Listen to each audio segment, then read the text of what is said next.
Ok, buenas noches, muchas gracias por la invitación. Mi nombre es Gianfranco Romero, soy médico psiquiatra y tengo la especialidad en psiquiatría en niños y adolescentes. Para mí es un gusto poder compartir con ustedes este tema que va dentro del contexto de las emergencias y urgencias en salud mental, en este contexto COVID y ahora ya post-COVID-19 desde el enfoque biopsicosocial comunitario. En particular hablaremos del campo de la solución. El tema que se me ha encargado es sobre intoxicación, síndrome de abstinencia, sustancias psicoactivas. Eh, Actualmente en este momento me encuentro de guardia, así que espero que con atención, espero que no me interrumpan, pero por algún percance les pediré unos minutos de tiempo. Bien, cuando hablamos de sustancias psicotropas, en primer lugar, nos referimos a aquellas sustancias que actúan a nivel del cerebro, es decir, que pueden generar cambios en el proceso perceptivo del cerebro. Inclusive dentro de ellas están los propios medicamentos que utilizamos en psiquiatría, ¿no? Como los antibióticos. Entonces, esas sustancias psicotropas siempre están así relacionadas o bajo supervisión. Por eso es de que los medicamentos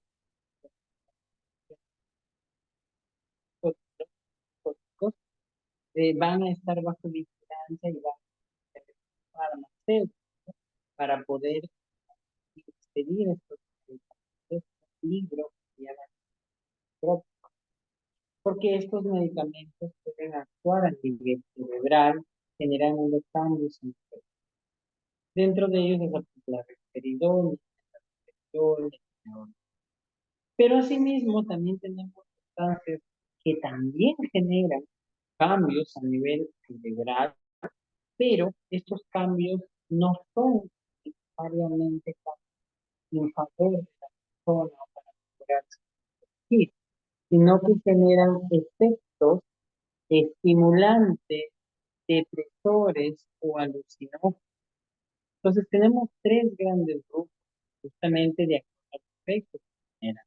Estimulantes del sistema nervioso central, depresores del sistema nervioso central y alucinógenos. Todos estos medicamentos son las clásicas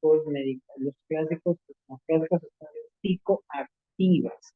Y aunque algunas definen, igual se les llama psicoactivas porque generan una activación a nivel del sistema nervioso. Dentro de los estimulantes psicomotores, por ejemplo, están las anfetaminas, la cocaína o el propio Ritalin, que también se utiliza como un medicamento de soporte en el TDAH, por lo cual se expide bajo una receta controlada y su uso desproporcionado y sin indicación médica puede generar daño también. Por eso hoy en día el Ritalin ha dejado de usarse y más bien se utiliza el metilfenidato de protección larga, ya no hay tensión. Otros medicamentos que también se utilizan son las metilxantinas, la cafeína, que también llega a ser estimulante, las teofilinas, pero la nicotina tiene un poder de percepción doble, ¿sí? En el cual en momento actúa como un estimulante, el efecto se convierte en un depresor, al igual que la marihuana. Que asimismo la marihuana es, digamos, la vedette, porque además también se comporta como alucinógeno. Los depresores son habitualmente el alcohol, el éter, los opioides, la codeína, la heroína. Es importante tener en cuenta todos los opioides, que a veces como médicos podemos decir, no, no voy a darle doble mucho, le voy a dar citrital, paracetamol con tramador. No creo que le haga mucho por un par de días, y le va mucho en realidad porque después. Pero en realidad, si nosotros no escalamos adecuadamente, vamos a estar generando daño, o lo vamos a ver más adelante. Asimismo, tenemos los alucinógenos. Nosotros tenemos, ¿sí? Tenemos los psicodélicos, tenemos los disociativos. Los psicodélicos que netamente me van a llevar a un psicótico, como la mescalina, la psilocibina, el NMDA, entre otros. Y los disociativos, que como por ejemplo la ketamina, nos pueden generar episodios disociativos, en el cual tú eres consciente de la en ella, a diferencia de los tipos de tales de la. Entonces, eso es de manera general. Existen nuevas y sintéticas, pues, y esas pocas para que discuten. Entonces, cuando nosotros hablamos de una intoxicación, primero es necesario que existe un ciclo de los actos que vamos a ver más adelante, pero de manera general intervienen tres grandes etapas. La primera etapa que es el binge o intoxicación, cuando la persona ingresa la sustancia y a nivel de los ganglios basales se da su mayor aporte. Posteriormente, esto genera que haya un aumento grande de dopamina y el cual es rápido de vertical, diferencia de aquellas cosas, por ejemplo, el comer un plato de arroz con pato, la norteña, con serio, ¿no? Que uno lo saborea y se siente satisfecho, ¿no? Que genera un aumento de dopamina, pero progresivo, no ver. Entonces, este aumento rápido de dopamina genera esta alegría, entre comillas, ese placer. Pero cuando baja, termina todo lo que sube, tiene que bajar. Baja bruscamente al bajar a nivel de las células que produce una sustancia compuesta que se denomina la endorfina. Esta endorfina va a tener relación con el aspecto negativo que es el que genera abstinencia. Sí, siento algo desagradable y no me queda de otra algo nuevamente, ¿no? Para hacer algo más agradable, sino para frenar lo desagradable. Y ahí estamos ante. Asimismo, va a haber posteriormente este impulso de y va a venir este impulso de esa tal. Entonces, llega el impulso y debería chocarse con tal, que va a ayudar en la toma de decisiones. No, no, claro, ¿no? Doctor, Sin disculpe, embargo, se le sí, escucha un poco entrecortado. No sé si de repente es su señal. ahora me escuchas. Sí, por momentos como que se baja el volumen de su voz y se escucha Vaya, voy entrecortado. a tratar de poner esto entonces un poquito más a mi minuto. Ah, a ver, por favor.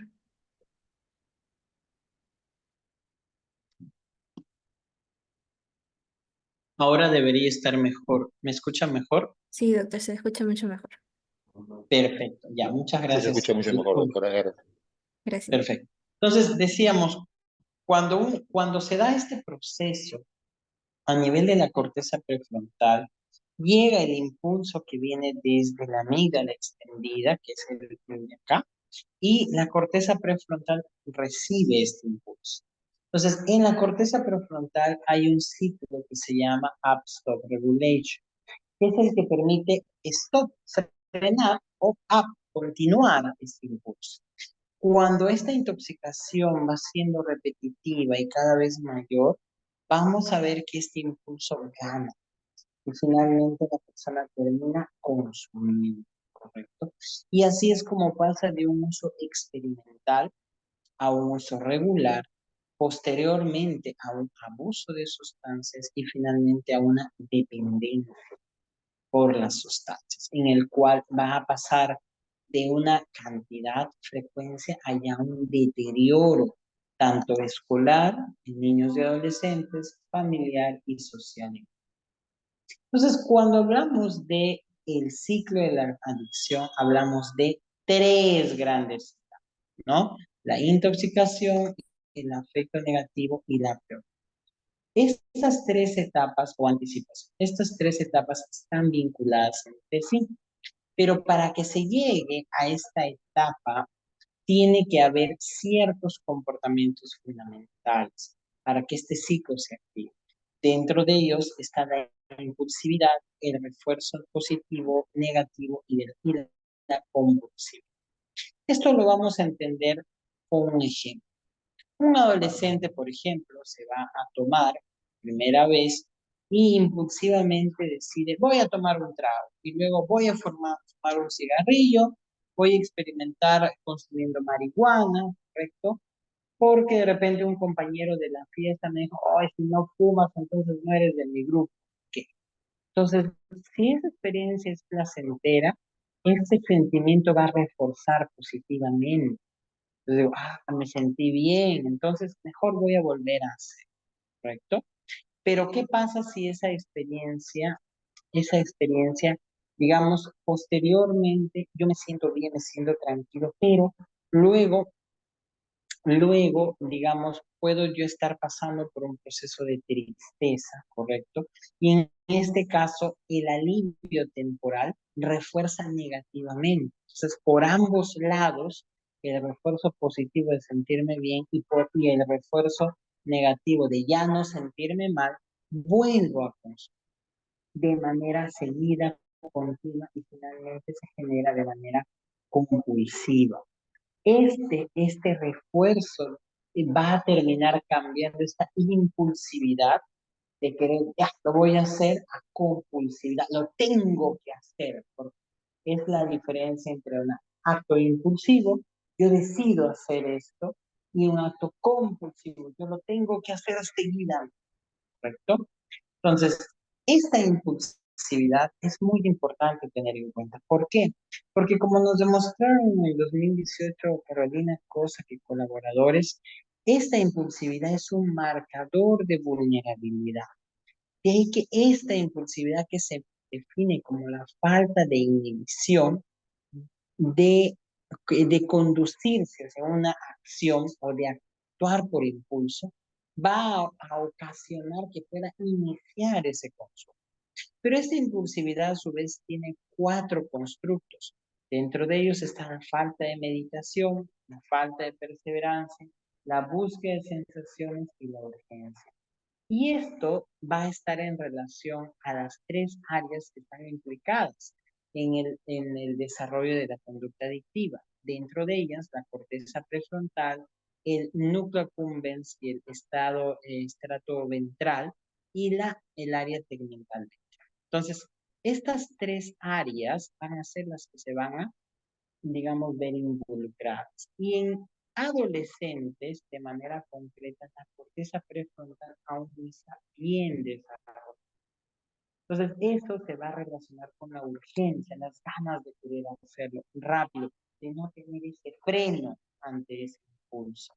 Asimismo, la falta de premeditación se va a asociar con la disminución de volúmenes en la materia gris en el putamo, la falta de perseverancia en el deterioro de la corteza singular anterior y la búsqueda de sensaciones asociada con la corteza orbitofrontal medial posterior y la emoción. Estas áreas que yo menciono van a ser las bases biológicas para que se dé ese acto impulsivo. Es decir, no basta con que yo le diga, no, pues ya no tienes que consumir, ya no hagas esto, ¿por qué lo haces? No, es que no es porque a la persona se le ocurra, sino que tiene una base biológica que puede impulsivo. Con eso no justifica que esté mal lo que esté haciendo, correcto, no está bien, pero tiene una base biológica y por lo tanto no se debe tratar como un vicio, entre comillas, la adicción, sino como una enfermedad médicamente. Entonces, cuando la persona lleva a un nivel abrupto, grande o elevado de consumo de una sustancia, estamos ante una intoxicación aguda. Esta intoxicación aguda, a su vez, va a generar alteraciones en el nivel de la conciencia, de la cognición, percepción, el estado afectivo o el comportamiento de la persona. Y de manera general, cuando una persona está intoxicada, lo primero que se debe hacer, como cualquier intoxicación, es la evaluación y el mantenimiento de los signos vitales. Los signos vitales y el estado de conciencia. Posterior a eso, eliminamos la sustancia lo más rápido posible, ya veremos cómo. Vamos a tratar de usar un antídoto si fuera necesario y trataremos las alteraciones que haya ocasionado este ingreso de la sustancia. Entonces, cuando eliminamos la sustancia, lo primero es poder botar esta sustancia. Y para poder botar, podemos utilizar la emesis. Pero la emesis va a estar contraindicada en estados convulsivos, en crisis hipertensivas, en estenosis esofágicas, entre otras. Y más bien va a estar indicado el lavado gástrico, que va a ser bastante efectivo en las primeras 4 horas post ingestión, y si es que está disminuido el nivel de conciencia, debería hacerse primero la intubación y posteriormente el lavado gástrico, con mucha más confianza y con mucha mayor tranquilidad de poder asegurar la vía aérea. Para ello podemos mantener además la hidratación con solución salina o dextrosa si es que viéramos nosotros que hay una disminución de la glucosa. Posteriormente nosotros ya hemos podido hacer las medidas generales. Lo siguiente a tomar en consideración es que podamos identificar oportunamente la sustancia psicotrópica.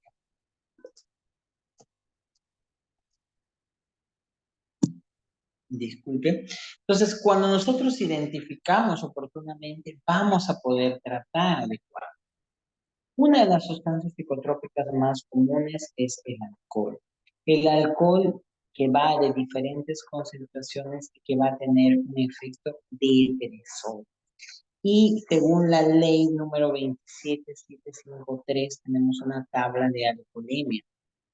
Esta tabla de alcoholemia va a ser relacionada con los periodos, tanto desde el subclínico hasta el periodo de coma.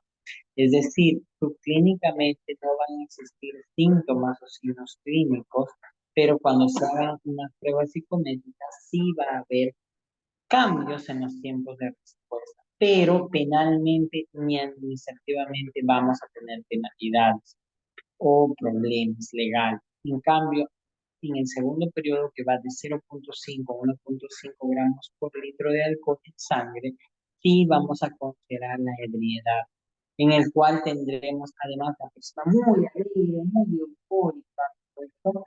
Y posteriormente tendremos ya una ebriedad absoluta en el cual existe confusión. Posteriormente, en el cuarto periodo, ya hablaremos de una grave alteración de la conciencia y en el quinto periodo a un nivel de coma, llegando ya inclusive hasta bradicardia o problema respiratorio que nos puede llevar. Pero estos efectos no van a ser iguales en todos, porque se van a diferenciar en aquellas personas que clínicamente tienen su primer consumo, que en aquello no consumen tanto, en aquellos bebedores crónicos. Es decir, con una etapa, por ejemplo, en la cual una persona que es joven, que recién está iniciando su consumo, se vuelve eufórico, muy alegre, un bebedor crónico, en realidad esto va a generar un poco de efecto. Este poco efecto que va a generar va simplemente a notar de que la persona necesita más sustancia, y eso se llama tolerancia, más sustancia para tener el mismo efecto. Entonces, cuando la persona deja ya de consumir, va a experimentar un síndrome de abstinencia. Es decir, habíamos hablado de que aumenta la dopamina, rápidamente se acaba y al bajar sube la endorfina y da ese withdrawal, ese efecto negativo, ese displacer en el cual la persona quiere nuevamente consumir para calmar ese displacer. Ese querer nuevamente consumir se llama abstinencia. Y tenemos diferentes clasificaciones, que van desde una abstinencia menor, con temblores, ansiedad de las 6 a las 36 horas, convulsiones tónico-clónicas, que pueden ser inclusive hasta un estatus, que es raro, de 6 a 48 horas, alucinosis alcohólica, que va de las 12 a 48 horas, y hasta delirium tremens que va hasta las 96 horas. Por ese motivo, cuando una persona deja de consumir, debe estar en observación en promedio 4 a 5 días, porque al inicio puede no presentarse el hidrotenis, pero posteriormente sí podría llegar a presentarse. ¿Cómo lo manejamos?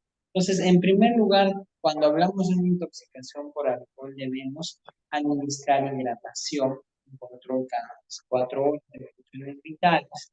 Dextrosa solo se habría hipoglucemia, ¿correcto? Eh, Aunque algunos autores mencionan que intoxicaciones moderadas a severas, siempre se recomienda el uso de dextrosa al 5%. Tiamina, que ha mostrado, perdón, más beneficio que riesgo. Los antipsicóticos, escribir agitación psicomotriz y su observación.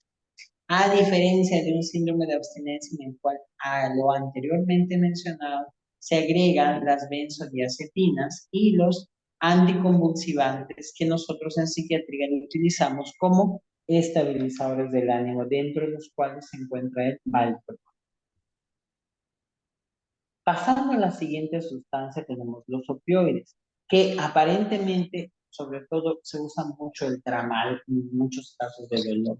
Pueden parecer inofensivos, pero finalmente llegan a generar grandes problemas. ¿Por qué? Porque la persona puede llegar al hacer un uso inadecuado e intoxicarse, llegar a una triada por intoxicación, en el cual habrá miosis, depresión respiratoria y pérdida o disminución de la conciencia, en el cual sí o sí se tiene que descartar un intento suicidio.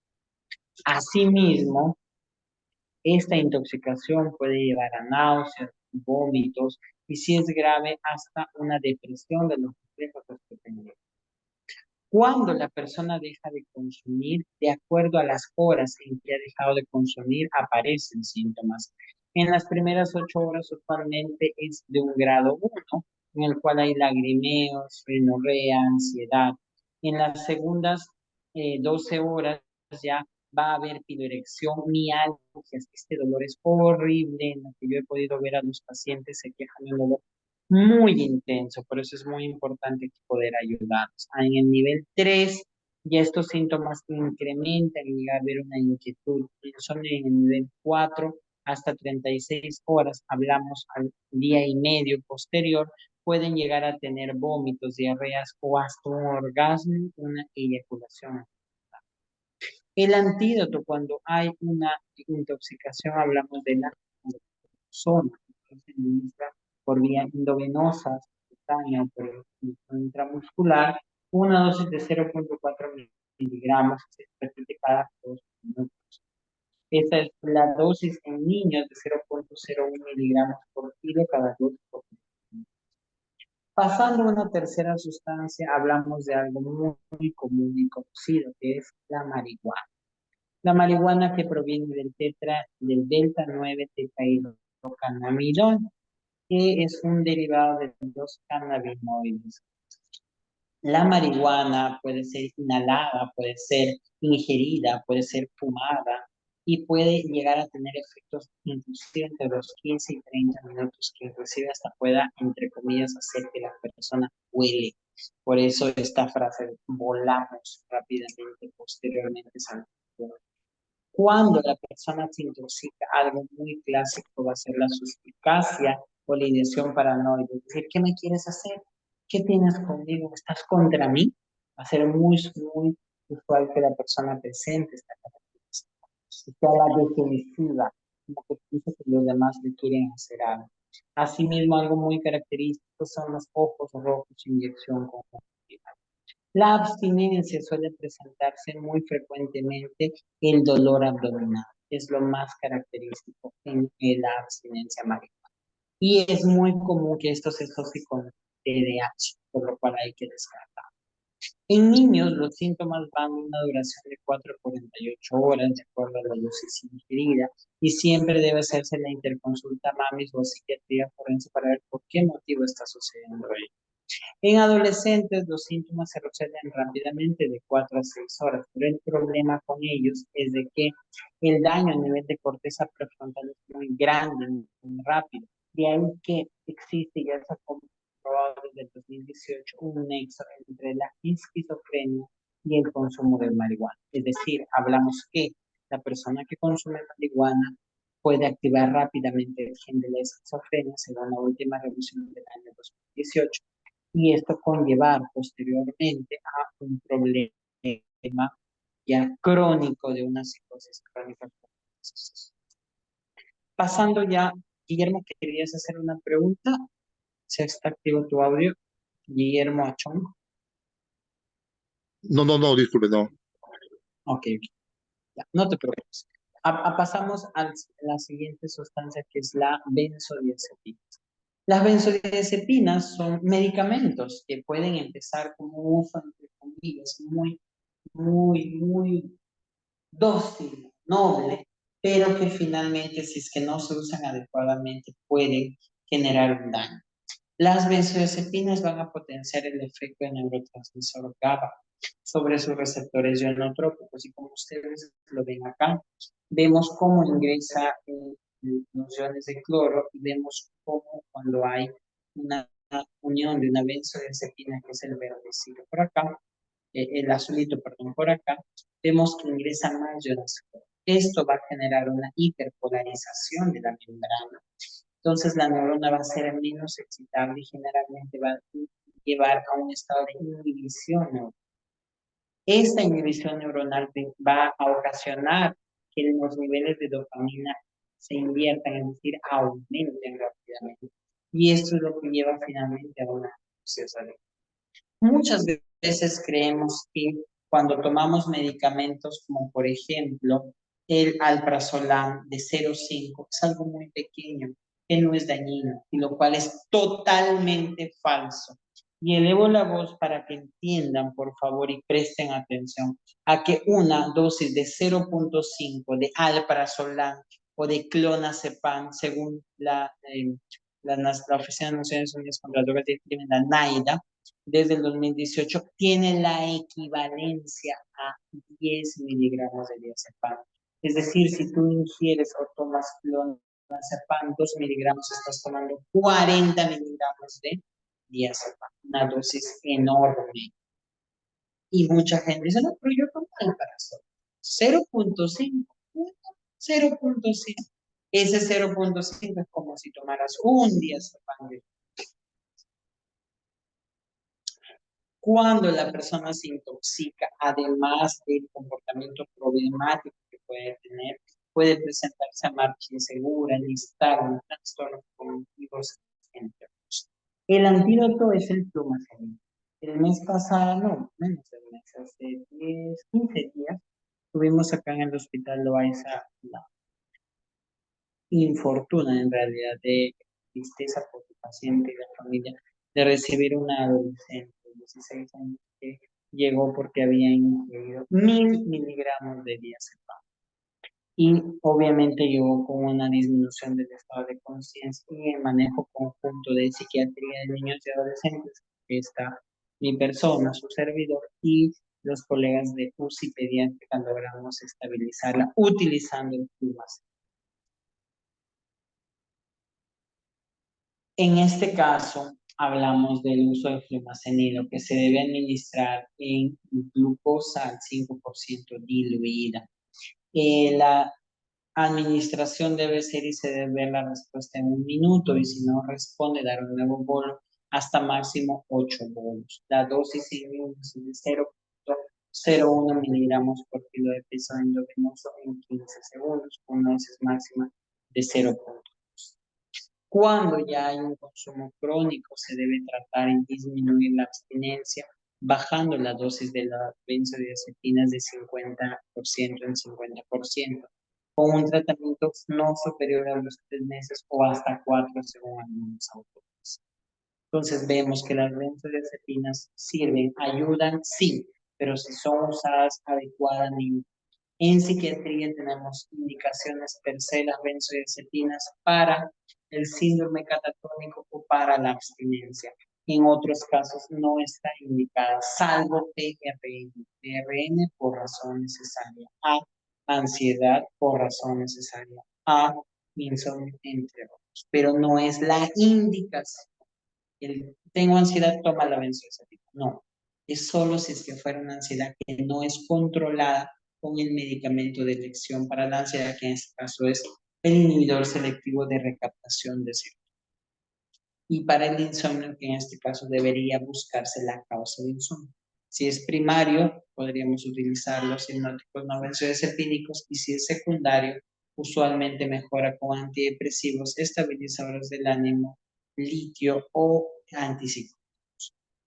Cuando hablamos ya de cocaína, hablamos que la cocaína puede darse de manera inhalada, intranasal, intravenosa, oral.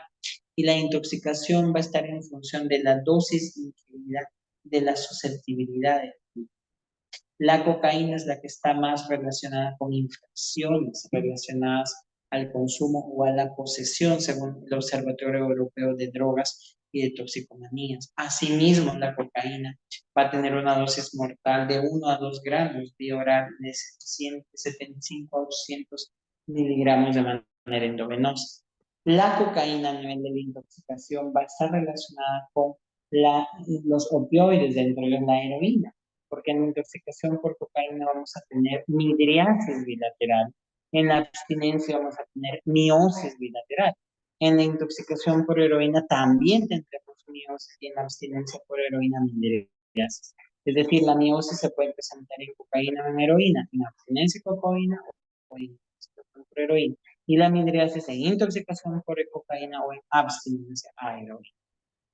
Es muy importante tenerlo en cuenta. ¿Qué otro dato importante? Es que nosotros vamos a tener que tener cuidado, porque esto puede generar ideas de grandiosidad, pero sobre todo daño a nivel cardíaco, porque recuerden que la cocaína es un vasoconstrictor y puede generar taquicardia, bradicardia, y la benzoilegonina puede generar isquemia cardíaca o cerebral. Por eso el control de funciones debe ser continuo cada 2 horas, con monitoreo, observación farmacológica, y estar atentos a la evolución del paciente. En la abstinencia lo que se va a encontrar son diaforesis, hipersomnia, movimientos involuntarios. En la primera semana tener cuidado con la isquemia miocárdica, dificultad para la concentración, entre otros. Puede preferirse el uso de benzodiazepinas para el tratamiento, sobre todo las de acción larga, como el diazepam o el clonazepam de 2 a 4 miligramos, entre otros. Asimismo, es buscar la comorbilidad, es decir, las adicciones de manera que no llegan solas, sino que algo más pasa para que lleguen a él. Por ejemplo, si es varón, lo más usual es que tenga TDAH, es usual que pueda tener bipolaridad o trastorno de personalidad antisocial. Y si es que es mujer, lo más usual es que tenga depresión unipolar, ansiedad, un trastorno limítrofe de la personalidad o TDAH. Entonces, estos cuadros que les menciono son las comorbilidades que se presentan. Entonces, mientras no se encuentre la comorbilidad, no se va a dar un tratamiento adecuado, solo de manera superficial o aguda. Si es que tú encuentras la comorbilidad, vas a ayudar a que ese tratamiento agudo sea mucho más rápido, sea mucho mejor de llevarse a cabo y tenga un mejor pronóstico del paciente. Por eso es importante identificar la patología dual, y si no se conoce, hacer la interconsulta del especialista que nos va a hacer por 85% de las personas que consumen sustancias tienen una patología dual de base, y solamente son problemas. Finalmente termino agradeciéndoles, ¿no? Gracias por prestarme la atención y por invitarme a este evento, y espero que haya sido de su agrado lo que he podido compartir. No olviden que siempre todo lo que ustedes piensen, los sueños que tengan, no olviden que sí se puede hacer. Les dejo la bibliografía si es que desean poder profundizar un poco sobre el tema, que es bastante extenso. Y si es que hubiera alguna pregunta, quedo de ustedes para responder. Muchas gracias. Muchas gracias, doctor. Por el momento no hay alguna pregunta en el chat. Eh, Parece ser que todo está claro. Más bien agradecerle nuevamente por su participación en la novena edición de este curso y, y bueno, muchas gracias por su tiempo, doctor. Eso Buenas sería noches. todo de nuestra Gracias. parte. Buenas noches, doctor. Muchas gracias.